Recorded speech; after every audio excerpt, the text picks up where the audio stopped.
Hello. Hello everyone, तो कैसे हैं आप सब।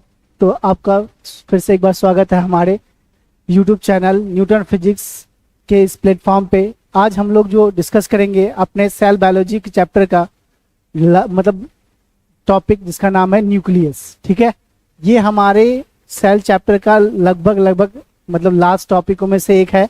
इसके बाद बस एक क्रोमोसोम पढ़ेंगे हम लोग, फिर अपना चैप्टर समाप्त कर देंगे हम लोग। तो सबसे पहले आज हम लोग जानेंगे न्यूक्लियस के बारे में। जो अपना जो लेक्चर रहेगा वो न्यूक्लियस के बारे में। एक सेल में न्यूक्लियस कितने होते हैं, क्या काम है इसके, कैसे वर्क करते हैं, इन सब पे हम लोग अभी डिस्कस करने वाले हैं। तो आइए हम लोग अपने लेक्चर नंबर 14 यानी सेल बायोलॉजी का लेक्चर नंबर 14 पे डिस्कस करेंगे न्यूक्लियस के बारे में। क्लियर? तो आइए हम लोग स्टार्ट करते हैं अपना टॉपिक जिसका नाम है सेल बायोलॉजी का न्यूक्लियस। क्लियर? तो अभी हम लोग एक बार देख ले सेल न्यूक्लियस में क्या आ जाएगा अपने पास। तो देखिए, सबसे पहली बात कि ये जो अपना टॉपिक है इसका नाम है न्यूक्लियस। पहले हम समझे कि न्यूक्लियस होता क्या है, कहाँ कहाँ पाया जाएगा।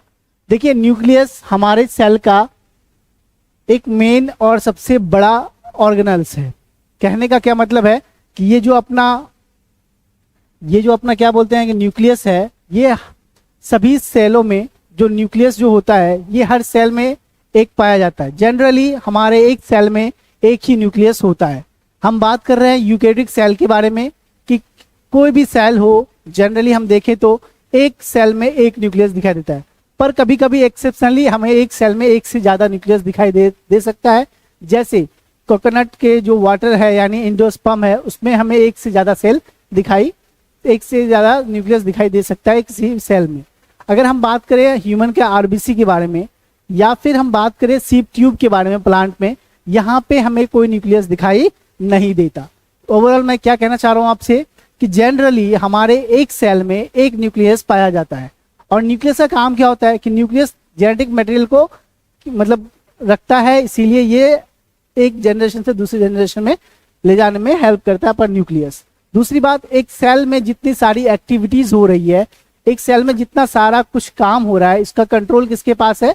हमारे न्यूक्लियस के पास। इसीलिए इसको हम लोग brain of the cell, controller of the cell या डायरेक्टर ऑफ द सेल के नाम से जानते हैं। सबसे पहली बात कि इस न्यूक्लियस का जो डिस्कवरी है, इसका खोज किसने किया था? तो रॉबर्ट ब्राउन नाम के साइंटिस्ट ने इसकी डिस्कवरी की थी। और इसने हमें यह बताया था कि सेल कैसे, तो क्या कहते हैं कि एक सेल मतलब कैसे, कितना न्यूक्लियस होगा उसकी बात करेंगे हम लोग। क्लियर है? चलिए तो आगे हम लोग देखते हैं न्यूक्लियस। सबसे पहली बात करेंगे हम इसके डिस्कवरी के बारे में। आइए बस समझते हैं होता क्या है। देखिए, अगर मान लेते हैं ये अपने पास कोई सेल है, क्या है बच्चे लोग, ये अपने पास कोई सेल है और सेल के सेंटर पे एक इस तरह का डबल मेम्ब्रेन स्ट्रक्चर होता है जिसको हम लोग क्या बोलते हैं बच्चे लोगों? न्यूक्लियस बोलेंगे। जितने भी यूकेरियोटिक सेल हैं उसमें जनरली एक सेल में एक न्यूक्लियस दिखाई देगा। ये क्या है? आपके पास एक न्यूक्लियस है। क्लियर? न्यूक्लियस। और इसकी डिस्कवरी जो जिस साइंटिस्ट ने की थी उसका नाम था, इसकी डिस्कवरी का जो क्रेज है वो गया था डिस्कवरी, इसका देखें तो हम लोग डिस्कवरी की बात करें तो रॉबर्ट ब्राउन। कौन, किसने किया था इसका बच्चा?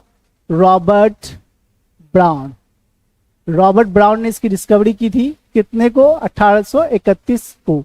ठीक है, याद रखेंगे ये बात, बहुत इंपॉर्टेंट बन जाता है ये लाइन कि न्यूक्लियस की डिस्कवरी किसने की थी? तो रॉबर्ट ब्राउन ने की थी। अब दूसरी बात क्या आता है कि डिस्कवरी तो रॉबर्ट ब्राउन ने 1831 में कर दी। उसके बाद ना ये आपका लार्जेस्ट सेल ऑर्गेनल होता है। क्या होता है बच्चे लोगों? Largest cell organelle.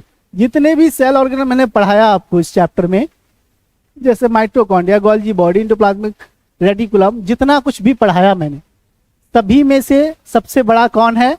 हमारा न्यूक्लियस सबसे बड़ा सेल ऑर्गेनल होता है।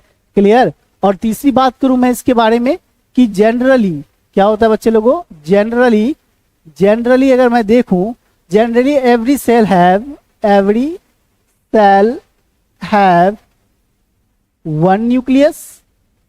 बड़ा बेसिक सा बात कि जितने भी सेल होते हैं उसके पास एक न्यूक्लियस दिखाई देगा हमें। ठीक है? और अगर हम आगे बात करें तो कि कुछ सेल्स ऐसे हैं जिसमें एक से ज्यादा न्यूक्लियस भी पाया जा सकता है। जैसे आपका एंडोस्पर्म ऑफ कोकोनट के एंडोस्पर्म में एक से ज्यादा सेल दिखाई दे सकते हैं। कुछ सेल जैसे ना आरबीसी, ह्यूमन आरबीसी, अगर मैं बात करूं ह्यूमन आरबीसी की बात करूं मैं, या फिर सीव ट्यूब प्लांट के लिए, सीव ट्यूब प्लांट के लिए, ये प्लांट के लिए हो गया और ये ह्यूमंस के लिए हो गया। अगर इन दोनों की मैं बात करूं तो इन दोनों के पास न्यूक्लियस नहीं होता, नो न्यूक्लियस, इनके पास न्यूक्लियस नहीं होता। तो क्या ये सेल लिविंग नहीं है? अगर बात आता है कि अगर न्यूक्लियस नहीं है तो क्या ये सेल लिविंग नहीं है? नहीं, ऐसी कोई बात नहीं है। अगर सेल के पास न्यूक्लियस हो या ना हो, इससे लिविंग और नॉन लिविंग का कोई मतलब नहीं होता। लिविंग और नॉन लिविंग जो हम लोग डिफाइन करते हैं वो प्रोटोप्लाज्म को देख करके करते हैं। अगर सेल के पास प्रोटोप्लाज्म है, वहां पे केमिकल रिएक्शंस हो रहे हैं, तो चाहे कोई भी ऑर्गेनल हो या ना हो, उससे कोई फर्क नहीं पड़ता, वो सेल क्या कहलाता है? फिर लिविंग कहलाता है। क्लियर है क्या? तो ये भी सेल कैसे होंगे? आपके लिविंग होंगे। जैसे ह्यूमन का आरबीसी और सीव ट्यूब में आपके पास न्यूक्लियस नहीं देखने को मिलता है, मतलब यहाँ पे सीधा है कि इसमें एब्सेंट होगा। क्या? आपका न्यूक्लियस एब्सेंट होगा। क्लियर है क्या? चलिए, अगर ये सब बातें क्लियर है तो दूसरी बात करते हैं। न्यूक्लियस को हम जनरली जिस देख नहीं सकते, इसके लिए बेसिक डाई का यूज करना पड़ता है। हम लोग क्या यूज करते हैं बच्चे लोगों? बेसिक डाई का यूज करेंगे, जिसका नाम है एसिटल कार्बाइन। ठीक है, एसिटल कार्बाइन, ये हम लोग डिस्कस करेंगे यहाँ पे। एसिटल कार्बाइन से आप बेसिक डाई से न्यूक्लियस को सीन कर सकते हैं। क्लियर है क्या? चलिए आगे और हम लोग देखते हैं कि न्यूक्लियस को हम लोग क्या क्या कह सकते हैं और क्या क्या कहते हैं न्यूक्लियस के बारे में। चलिए, अगर मैं देखूं ये आपके पास अगर ये न्यूक्लियस है तो ये न्यूक्लियस हो गया। अब देखिए, सबसे पहली बात तो हम आपसे ये जानेंगे कि न्यूक्लियस आप हमारे मतलब सेल का सबसे बड़ा सेल ऑर्गेनल है। सबसे बड़ा क्या है ये बच्चे लोगों? Largest cell organelle. सबसे बड़ा सेल ऑर्गेनल यही है, लार्जेस्ट सेल ऑर्गेनल्स। पहला लाइन तो यही याद रखेंगे कि सबसे बड़ा सेल ऑर्गेनल यही है। और सबसे बड़ा होने के साथ साथ गार्जियन भी है सेल का। क्यों? देखिए, अगर एक सेल की एक्टिविटी को कंट्रोल कौन करता है? हमारा न्यूक्लियस। अगर कोई सेल है उसका कंट्रोल कैपेसिटी किसके पास होता है? न्यूक्लियस के पास। इसीलिए इसको हम लोग बोलते हैं कंट्रोलर ऑफ द सेल। क्या बोलेंगे इसको हम लोग? Controller of the cell. इसी को हम लोग बोलते हैं कंट्रोलर ऑफ द सेल, या इसी को हम लोग बोलते हैं brain of the cell. Brain of the cell, क्योंकि ब्रेन जिस तरह कंट्रोल कर रहा है उसी तरह से एक सेल को कंट्रोल कौन करेगा? न्यूक्लियस। इसीलिए इसको हम लोग ब्रेन ऑफ द सेल भी कह सकते हैं। और जिस तरह से किसी भी चीज को चलाने के लिए एक डायरेक्टर होता है, एक डायरेक्ट करने वाला होता है, उसी तरह से एक सेल को डायरेक्ट करने वाले का नाम क्या है? न्यूक्लियस। इसीलिए इसको प्यार से नाम दे देंगे हम लोग director of the cell. Director of the cell, कुछ भी बोल लीजिए आप लोग, डायरेक्टर ऑफ द सेल बोल लीजिए, ब्रेन ऑफ द सेल बोल लीजिए, कंट्रोलर ऑफ द सेल बोल लीजिए, सबका आंसर क्या जाएगा आपके पास? न्यूक्लियस जाएगा। क्लियर है क्या? चलिए, अब हम लोग देखते हैं कि न्यूक्लियस होता कहाँ है, दिखता कैसा है आपको न्यूक्लियस, उस पर बात कर लेते हैं हम लोग एक बार। तो ये जो आप फिगर देख रहे हैं आप, आइए तो ये इसको समझते हैं। ये हमारे पास है एक न्यूक्लियस है जो हमारे सामने स्क्रीन पे आया हुआ है, ये एक न्यूक्लियस है। देखिए, ये जो आप देख पा रहे हैं, ये आपका, ये जो आप देख पा रहे हैं, ये एक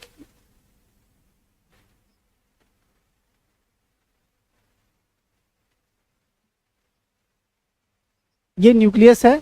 अब ये देखिए, ये दो मेम्ब्रेन, इस तरह से स्ट्रक्चर है। न्यूक्लियस सेंटर पे पाया जाएगा और ये दो मेम्ब्रेन से घिरा पड़ा होता है और इसके अंदर एक बॉडी दिख रहा है। आगे हम लोग देखेंगे ये क्या है। ये धागा जाएगा स्ट्रक्चर जो दिख रहा है ये क्या है, इसकी भी बात करेंगे हम लोग। चलिए, तो एक सेल में इस तरह का न्यूक्लियस दिखाई देगा आपको। और आगे बढ़े तो हम एक्चुअल में देखें तो ये आपके पास न्यूक्लियस सामने आपके, कि ये होता कैसा है, दिखेगा कैसा। क्लियर? चलिए, तो देखिए, जनरली जो आपके सामने लाया गया है वो है आपके पास न्यूक्लियस।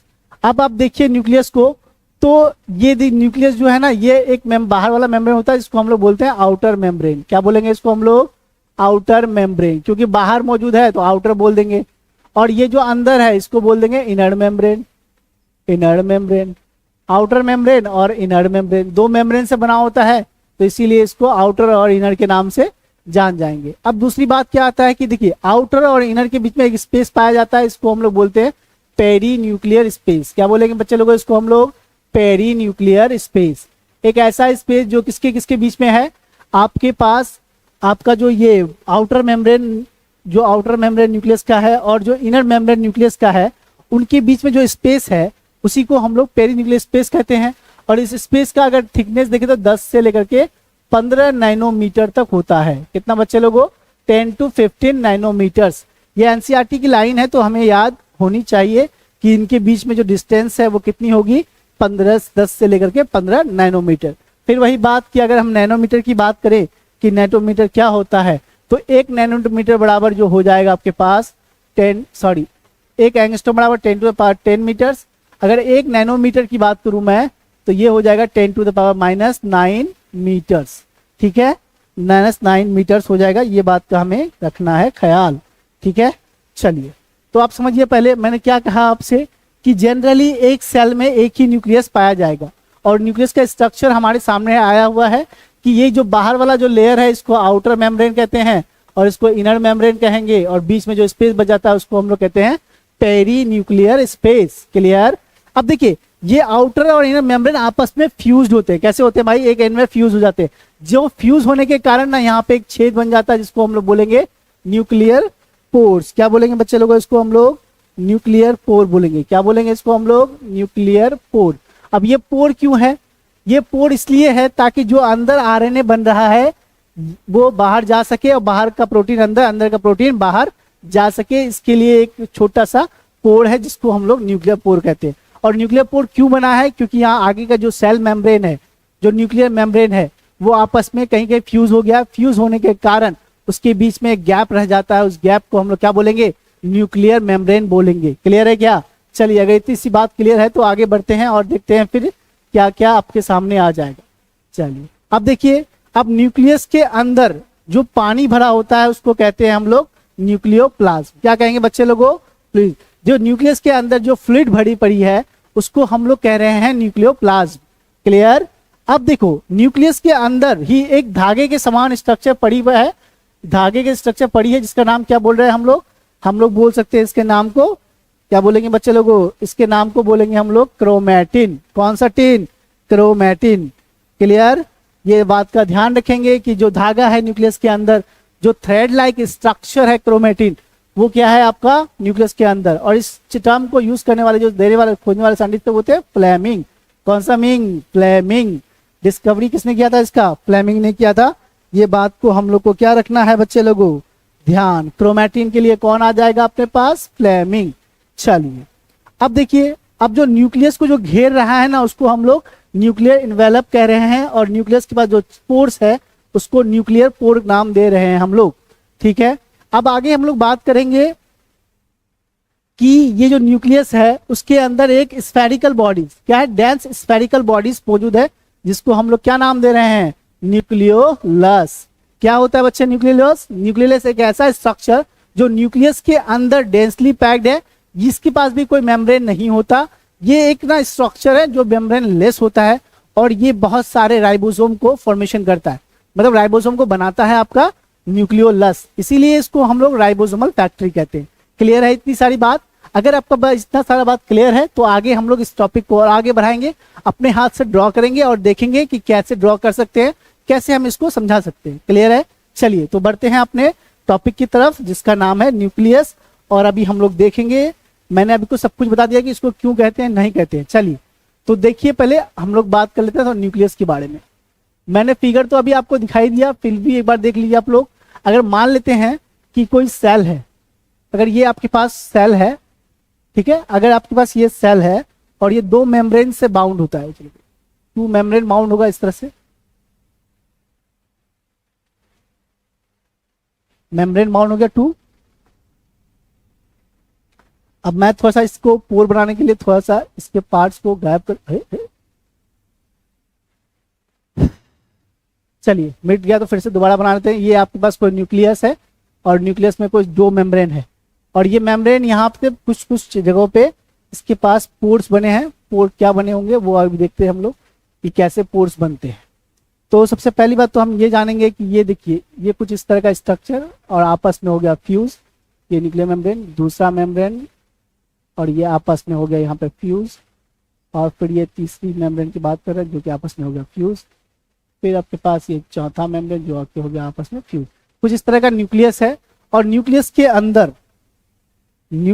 अंदर एक ना मतलब स्फेरिकल बॉडीज पड़ी है, इस तरह की बॉडीज पड़ी है स्फेरिकल, जिसको हम लोग नाम दे रहे हैं न्यूक्लियोलस। क्लियर है, ये न्यूक्लियोलस कहलाएगा आपका स्फेरिकल बॉडीज। और आगे बात करें तो ये जो धागे के समान जो स्ट्रक्चर पड़ा है ना, ये इस तरह का जो स्ट्रक्चर है मौजूद है, इसको हम लोग बोलते हैं क्रोमेटिन। चलिए, तो अब हम लोग बेसिकली सारे टॉपिक्स पे तो बात कर ही ले रहा है, एक बार मैं आपसे ये वाला डिस्कस कर लूं।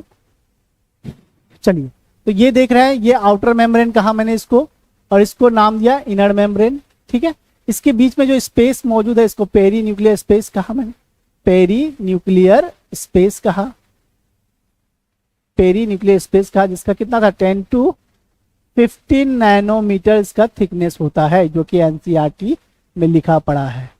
एनसीईआरटी में ये बात लिखी पड़ी है। ठीक है, ये बात आप लोग ख्याल रखेंगे। अब देखिए, इसके बाद जो यहाँ पे जो स्ट्रक्चर है, इसको न्यूक्लियोलस कहते हैं हम लोग, न्यूक्लियोलस या न्यूक्लियाई भी बोल देते हैं हम लोग। और ये जो स्ट्रक्चर है, ये है क्रोमेटिन। क्या है बच्चे लोगों, ये क्रोमेटिन। और क्रोमेटिन की डिस्कवरी किसने की थी, फ्लेमिंग ने की थी। क्रोमेटिन किस चीज से बना होता है बच्चे लोगों, तो प्यार से आप जाने तो क्रोमेटिन दो चीजों से बनता है, डीएनए प्लस हिस्टोन प्रोटीन से। डीएनए से बनेगा बच्चे लोगों, और कौन से बनेगा, हिस्टोन प्रोटीन से बनता है। और थोड़ा सा बात को हम आगे बढ़ाए तो ये जो अपना डीएनए है, ये जो डीएनए है, ये नेगेटिवली चार्ज होता है। कौन सा चार्ज होता है बच्चे लोगों, नेगेटिवली चार्ज होगा ये। ठीक है, और ये जो हिस्टोन प्रोटीन है, ये कैसा चार्ज हो जाता है अपने पास, पॉजिटिवली चार्ज होता है। और नेगेटिव और पॉजिटिव होने के कारण दोनों में फोर्स ऑफ अट्रैक्शन लगता है, और दोनों उलझे पड़े रहते हैं। क्लियर है क्या, अगर इतनी सी बात क्लियर है तो आगे हम लोग बढ़ेंगे, और अब आगे देखेंगे कि न्यूक्लियस के बारे में और क्या क्या चीजें हम जान सकते हैं। चलिए, ठीक है, तो ये न्यूक्लियस के बारे में इतना कुछ जानने के बाद थोड़ा सा आगे और हम लोग देख लेते हैं इसको। स्लाइड को हटाते हैं हम लोग। चलिए, क्लियर कर दिया। अब देखिए, सबसे पहली बात मैं अगर बात करूं यहाँ पे न्यूक्लियस के बारे में, तो मैंने आपसे कहा कि न्यूक्लियस कैसा होता है बच्चे लोगों, डबल मेम्ब्रेन स्ट्रक्चर है। पहला पॉइंट आपके पास कि ये लार्जेस्ट सेल ऑर्गेनल है। सबसे पहली बात क्या है, ये लार्जेस्ट सेल ऑर्गेनल है। ठीक है, सबसे प्यारा सा बात यही है कि लार्जेस्ट सेल ऑर्गेनल है अपने पास। दूसरी बात, ठीक है, दूसरी बात, ये डबल मेम्ब्रेन स्ट्रक्चर होता है। क्या होता है बच्चे लोगों, ये double membrane structure, membrane structure है बच्चे लोगों। और मैंने आपको क्या बताया कि हर सेल में कितना न्यूक्लियस पाया जाएगा, जनरली वन सेल। जनरली क्या होगा बच्चे लोगों, generally one cell one nucleus, एक ही न्यूक्लियस होगा, इसमें कोई दिक्कत वाली बात नहीं है। ठीक है, जनरली आपके पास अगर एक सेल है तो उसमें एक ही न्यूक्लियस मिलेगा। ठीक है, अब दूसरी बात, दो सेल जिसके पास न्यूक्लियस नहीं है, RBC of human RBC and sieve tube. अगर प्लांट का जो सीव ट्यूब देखें हम, तो यहाँ पे आपके पास आरबीसी नो न्यूक्लियस, यहाँ पे न्यूक्लियस नहीं है। और इसके लिए एक टर्म यूज करते हैं नॉन न्यूक्लिएटेड। तो घबराएंगे नहीं अगर नॉन न्यूक्लिएटेड लिख देता है कोई, तो नॉन न्यूक्लिएटेड। ठीक है, तो आरबीसी एंड सीव ट्यूब की बात कर लिया, नो न्यूक्लियस की बात कर लिया, नॉन न्यूक्लियस की बात कर लिया। ठीक है, आगे हमने इसके बारे में क्या बताया आपको, डिस्कवरी के बारे में बताया कि डिस्कवरी किसने की थी भाई, डिस्कवर किसने किया, डिस्कवरी गया था इसका रॉबर्ट ब्राउन। कब किया था बच्चे लोगों, 1831 में। ठीक है, 1831 में इसकी डिस्कवरी कर दी थी। ठीक है, चलिए, अगर मैं कहूं कि ऐसा सेल बताइए जिसमें एक से ज्यादा न्यूक्लियस पाया जाता है, तो आपका आंसर होगा endosperm of the coconut. Clear, endosperm of the coconut होगा। इसके बारे में हम लोगों ने बात कर लिया था। ठीक है, और न्यूक्लियर मेम्ब्रेन के बीच में इस स्पेस को हमने क्या नाम दिया, हमने नाम दिया इसको, देखिए, इंटर न्यूक्लियर के बीच में जो स्पेस था उसको बोला हमने perinuclear space. Perinuclear space क्या होता है, इसका मतलब space between outer membrane and inner membrane, outer membrane and inner membrane, outer membrane and inner membrane. जो आउटर और इनर मेम्ब्रेन है उनके बीच के स्पेस को क्या बोलते थे हम लोग, पेरी न्यूक्लियर स्पेस। और इसकी जो मैंने लंबाई बताई 10 नैनोमीटर से लेकर के 15 नैनोमीटर तक। क्लियर है बच्चे लोगों, और मैंने आपको नैनोमीटर का मतलब भी बताया कि नैनोमीटर का मतलब होता क्या है। क्लियर। चलिए, अगर आपने इतना कुछ जान लिया तो अब हम लोग बात करेंगे आपके न्यूक्लियस के जो स्ट्रक्चर है जिसका नाम है न्यूक्लियोसोम। किसकी बात करेंगे बच्चे लोग हम लोग? न्यूक्लियोसोम। और थोड़ा बहुत बात करेंगे हम लोग आपके सेल जिसका नाम है कि क्रोमेटिन क्या होता है, इसकी बात करेंगे हम लोग। ठीक है, न्यूक्लियस के अंदर जो थ्रेड लाइक स्ट्रक्चर है, जो धागे के समान एक स्ट्रक्चर पड़ी है, धागे के समान जो स्ट्रक्चर पड़ी है न्यूक्लियस के अंदर, जो धागे के समान स्ट्रक्चर पड़ी है उसको क्या बोलते हैं हम लोग? वो क्रोमेटिन बोलते हैं। और क्रोमेटिन की खोज किसने किया था बच्चे लोगों? ये हमारे फ्लेमिंग साहब ने किए थे। इसकी मतलब डिस्कवरी क्रोमेटिन की। क्रोमेटिन क्या होता है बच्चे लोगों? तो ये एक थ्रेड लाइक, एक धागे के समान स्ट्रक्चर है जो कि अर्ली स्टेज, सेल के अर्ली स्टेज में हमें ये दिखाई देता है। जैसे जैसे सेल का साइज बढ़ता जाएगा तो ये जो आपका क्रोमेटिन है वही किसका रूप ले लेगा आगे चल के? क्रोमोसोम का रूप ले लेगा। और दूसरी बात, जो कि आपका क्रोमेटिन है वो किस चीज से मिलकर बनेगा? डीएनए और हिस्टोन प्रोटीन से मिलकर बनता है। आइए थोड़ा सा बात करते हैं हम लोग क्रोमेटिन के बारे में कि क्रोमेटिन है क्या। न्यूक्लियस के अंदर पाया था, धागे के समान है क्रोमेटिन। ठीक है, क्रोमेटिन। सबसे पहली बात, डिस्कवरी किसने किया बच्चे लोगों ने? फ्लेमिंग ने किया। Discover by Fleming. कौन सा मिंग? फ्लेमिंग। Fleming, Fleming. ठीक है, discover by Fleming, discover by Fleming. Clear. अब दूसरी बात, ये क्या होता है? ये थ्रेड लाइक स्ट्रक्चर है। कौन सा लाइक स्ट्रक्चर है? थ्रेड। थ्रेड का मतलब है धागे के समान, धागे। Thread like structure, thread like structure है बच्चे लोगों। धागे के समान एक स्ट्रक्चर है जो किस चीज से बना होगा? Which are made up of thread like structure, which are made up of, which are made up of DNA and histone protein plus histone protein. Important line है बच्चे लोगों, ध्यान रखेंगे। हिस्टोन प्रोटीन कि कहने का क्या मतलब हुआ? कहने का बेसिक सा मतलब है कि जो आपका क्रोमेटिन है वो किस चीज से मिलकर बनेगा? वो बन के मिलकर जो बनेगा वो है आपका डीएनए और हिस्टोन प्रोटीन। देखिए, सबसे पहली बात तो आप ये जानिए कि जो न्यूक्लियस के अंदर जो धागा पड़ा है उसी को क्रोमेटिन बोलते हैं। आगे और अभी हम देखेंगे, थोड़ा सा समझेंगे, फिलहाल तो इतना ही जानिए अभी आप लोग। और अगर हम बात करें डीएनए पे, तो डीएनए एक नेगेटिव चार्ज मॉलिक्यूल होता है। इसके पास चार्ज कौन सा होता है बच्चे लोगों? नेगेटिव। और हिस्टोन प्रोटीन का कौन सा चार्ज होता है? पॉजिटिव चार्ज होता है। और ये एसिडिक इन नेचर होता है, और ये बच्चा बंधु बेसिक इन नेचर होता है आपका हिस्टोन प्रोटीन। कहने का क्या मतलब कि डीएनए का नेचर कैसा होगा? एसिडिक होगा। चार्ज क्या मौजूद होगा इसके पास? नेगेटिव। और हिस्टोन का नेचर कैसा होता है? बेसिक। और चार्ज है पॉजिटिव। तो कहने का क्या मतलब कि ये देखिए, अगर मान लीजिए ये आपके पास ना हिस्टोन प्रोटीन है, क्या है बच्चे लोगों? ये हिस्टोन प्रोटीन। फिर इसके बाद डीएनए ये हो गया, फिर इसके बाद आपका हिस्टोन प्रोटीन, फिर डीएनए। कुछ इस तरह से आपका डीएनए और हिस्टोन प्रोटीन आपस में उलझे पड़े रहते हैं। ये क्या है आपका? ये बच्चू जो है, ये जो देख रहे हैं, ये है हिस्टोन प्रोटीन। कौन सा प्रोटीन? Histone protein. और ये क्या है आपका? डीएनए। अब एक सवाल ये आता है कि हिस्टोन प्रोटीन और डीएनए आपस में जुड़े क्यों हैं? जुड़े इसलिए हैं क्योंकि डीएनए के पास नेगेटिव चार्ज है और हिस्टोन प्रोटीन में पॉजिटिव चार्ज है। जहां पे भी नेगेटिव और पॉजिटिव चार्ज होते हैं तो वो एक दूसरे को क्या करते हैं बच्चे लोगों? अट्रैक्ट करते हैं। तो यहाँ पे भी वही वाला फेनोमेना होगा, यहाँ पे भी अट्रैक्शन देखने को मिलेगा और डीएनए और हिस्टोन आपस में उलझ के रहेंगे। क्लियर है क्या? बोलो यस सर। अरे बोलो यस सर। तो चलो, तो ये सारी बातें हमने जान ली। अब हम लोग बात करेंगे न्यूक्लियोलस के बारे में। क्लियर। चलिए, तो हम लोग थोड़ा सा देख लेते हैं न्यूक्लियोलस क्या होता है। चलिए, नेक्स्ट टॉपिक है न्यूक्लियस के अंदर जो स्ट्रक्चर है उसका नाम है न्यूक्लियोलस। न्यूक्लियोलस एक बार मैं फिर से अगर आपको बताऊं ये दिखता कैसा है, तो ये दिखता ऐसा है। कैसा बच्चों? न्यूक्लियस के अंदर डेंस पार्टिकल्स है, डेंस मटेरियल से बना हुआ स्ट्रक्चर है। ये जो देख पा रहे हैं आप, यही क्या है आपका? न्यूक्लियोलस है। अरे बोलो बच्चों, है कि नहीं है? हाँ है। चलो देखो, ये न्यूक्लियस के अंदर एक स्फेरिकल बॉडीज है और डेंस मटेरियल से बना हुआ है। इसके पास भी कोई मेम्ब्रेन नहीं है, तो ये आपका न्यूक्लियोलस कहलाता है। क्लियर। चलिए बढ़ते हैं आगे, हम लोग अब अपने टॉपिक को और समझते हैं कि न्यूक्लियोलस क्या होता है। ये स्फेरिकल बॉडी है। कैसी बॉडी है बच्चे लोगों? स्फेरिकल, मतलब spherical body present inside the nucleus, present inside the nucleus, inside the nucleus, ये न्यूक्लियस के अंदर मौजूद होगा। क्लियर। दूसरी बात कि ये भी ध्यान रखेंगे, ये नॉन मेम्ब्रेनस है, नॉन मेम्ब्रेनस, इसके पास कोई मेम्ब्रेन नहीं है, नॉन मेम्ब्रेनस स्ट्रक्चर है, इसके पास कोई खुद का मेम्ब्रेन नहीं होता, नहीं होता, नहीं होता।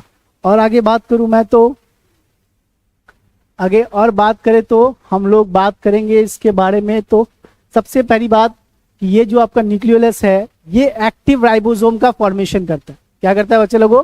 एक्टिव राइबोसोम का फॉर्मेशन करता है। और राइबोसोम ही है जो कि आगे हमें क्या बना के देता है? एक सेल को प्रोटीन बनाता है। तो मेरे कहने का मतलब क्या है कि ये जो आपका न्यूक्लियोलस है ये राइबोसोम के फॉर्मेशन में बहुत ज्यादा हेल्प करता है, इसीलिए इसको हम लोग राइबोसोमल फैक्ट्री के नाम से भी जानते हैं। किसको? हमारे न्यूक्लियोलस को। चलिए, न्यूक्लियोलस किस नाम से जाना जाता है?